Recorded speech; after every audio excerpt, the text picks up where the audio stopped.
आज गारी सुनहु सरकार, रसिया राम लला आज अंगना में अइले हमार, रसिया राम लला। नमस्कार दोस्तों, जैसा कि आप जानते हैं कि नेहा सिंह अपने दर्शकों के लिए या अपने व्यूअर्स के लिए या यूं कहे अपने चाहने वालों के लिए बहुत सारा गाना गाई है और गाती रहती है। तो वैसे ही ये जो गाना अभी सुने हैं वो हम पूरा सुनाएंगे आपको, लेकिन उससे पहले हम आपको बता दें नेहा सिंह अपने फैंस के लिए हर दिन कुछ ना कुछ एक्टिविटी करती रहती है। तो अभी जो है नेहा सिंह अपने फैंस के लिए ये गाना लेकर आई है जो कि बहुत ही अच्छा लग रहा है दर्शकों को। तो हमने सोचा है कि ये गाना आपको भी सुना दे। तो चलिए हम सुनाते हैं नेहा सिंह का ये गाना। उससे पहले दोस्तों हम आपसे कहना चाहते हैं हमारे चैनल को सब्सक्राइब कर ले और प्यारा सा बेल बटन दबा दे ताकि मेरा हर वीडियो आप तक पहुंचता रहे। तो चलिए वीडियो को शुरू करते हैं और सुनाते हैं नेहा सिंह का ये गाना। आज गारी सुनहु सरकार, रसिया राम लला आज अंगना में अइले हमार, रसिया राम लला।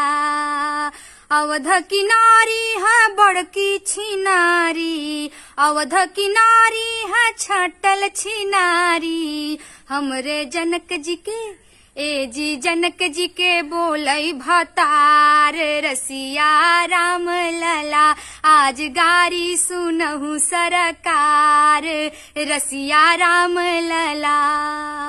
भरत लखन है गोरे दोनों भैया, भरत लखन है गोरे दोनों भैया, काहे सांवर राम सरकार, रसिया राम लला राम माई के नैहर के प्यार, रसिया राम लला।